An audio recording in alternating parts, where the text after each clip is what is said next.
Dharma is the way of all things. It is the natural law which holds all things to their essential being, to their essential purpose of existence. When Dharma is followed, life moves in an orderly way. Water flows, fire burns. Living beings live in harmony with the world around them. They live the life they are meant to live. When human beings follow Dharma, they become connected to their essential nature.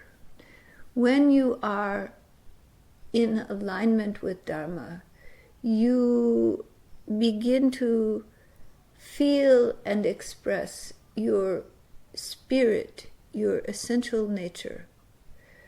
And in you, deep in you, is a great longing for the divine, a great longing for unity, for love which is unconditional, for wholeness of being. There is a restlessness within the human spirit that keeps you moving from one day to the next, from one activity to the next, from one idea to another. That restlessness of the human spirit is always searching for the resting point, the place where you are complete, where you are whole. And that search in human life for that resting point where there is wholeness, that is essential to human nature.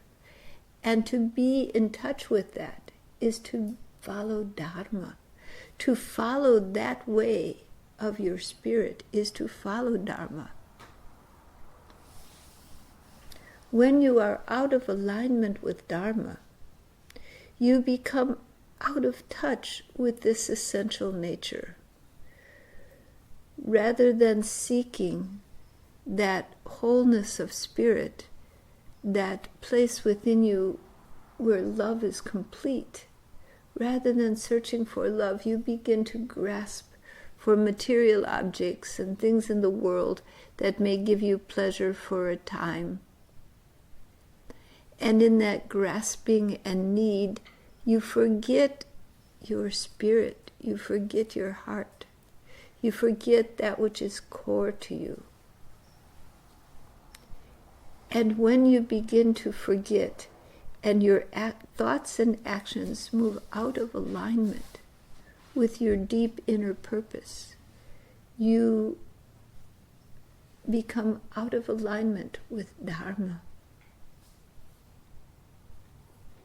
Each person has an individual Dharma unique to you in your uniqueness, and a collective Dharma that is shared by all human beings.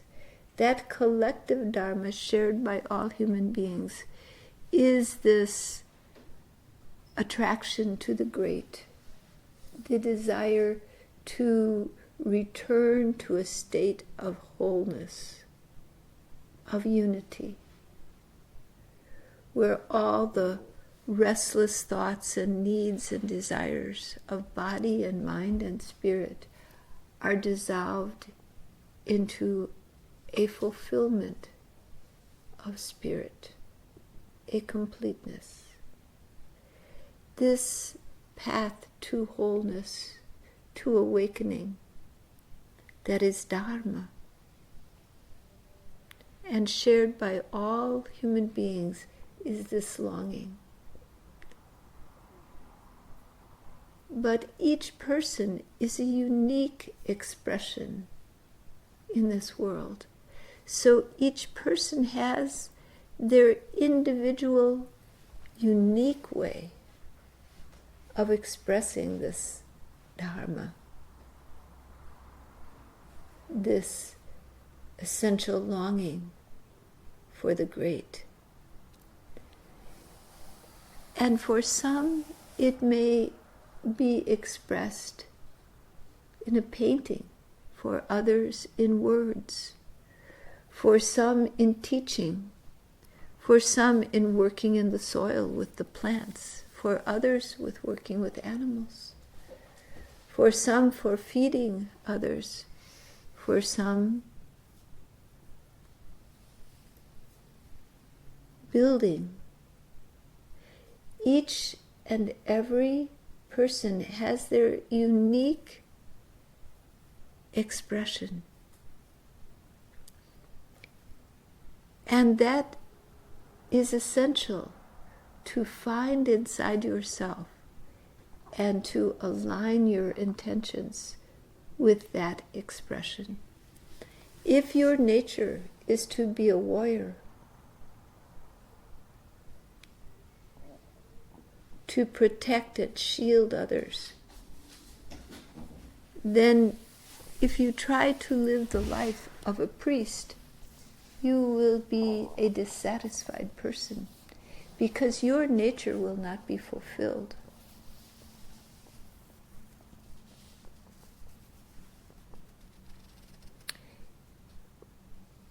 If your longing is to teach, and the way of your heart and your inner way to express yourself is to teach, yet you never teach but you do manual labor only, you will find dissatisfaction in your life.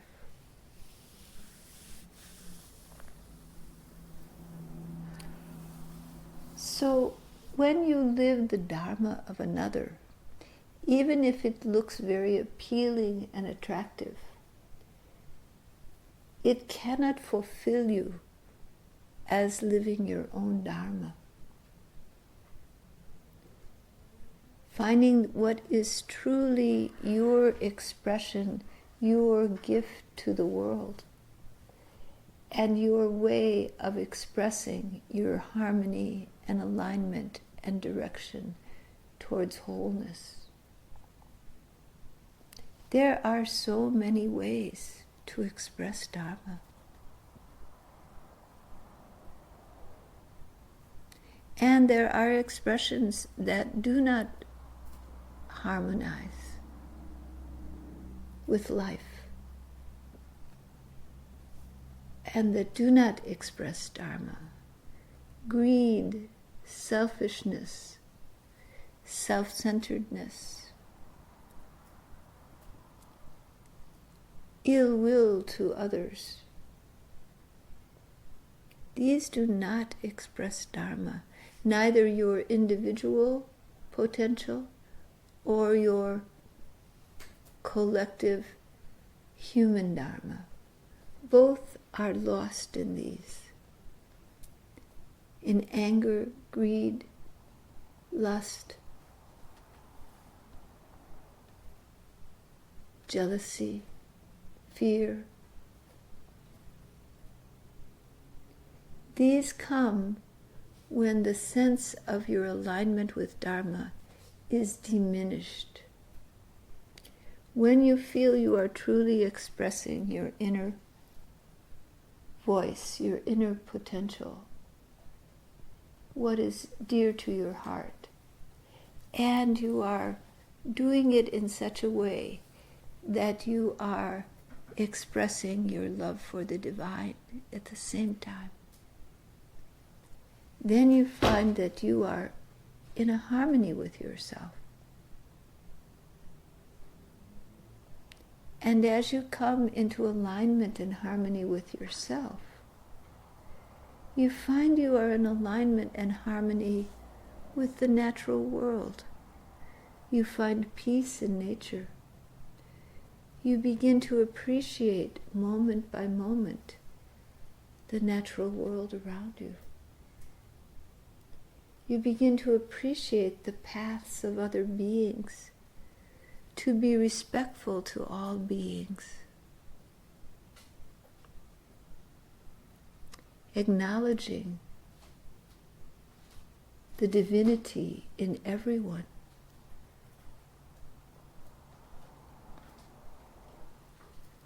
When you live a life in harmony with your own inner potential, your own Dharma, and in harmony with your human Dharma,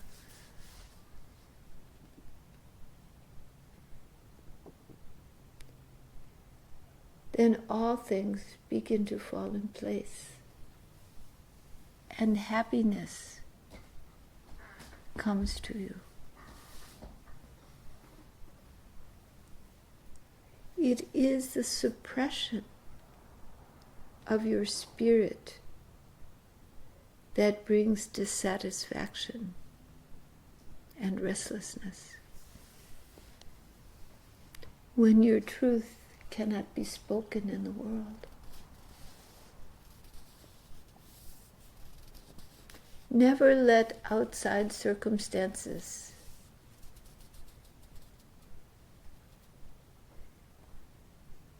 move you away from your inner path. All work is divine if done with intentions of love and service. And when it is the work of your heart, it flows, and you flow in harmony with all things. Learn to take the moment to feel the harmony, to feel the connectedness of life. Learn to look at the bird, at the leaf, at the sunset, at all things that surround you, and begin to see the flow of Dharma as all settles into its own nature.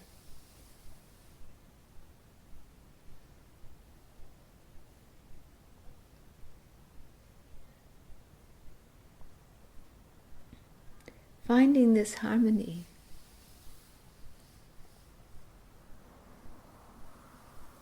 with self and all that surrounds you. You breathe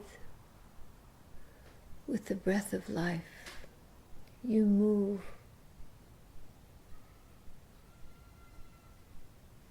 with the earth and the sky.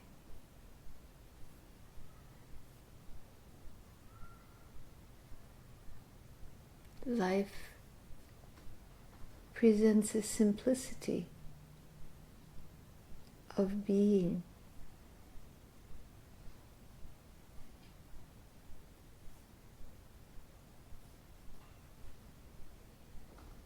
It is a very simple path, a natural path. It doesn't require that you follow any religion, any practice, any faith. It only requires that you find Dharma and hold to it. And the simple harmony of all life. All right?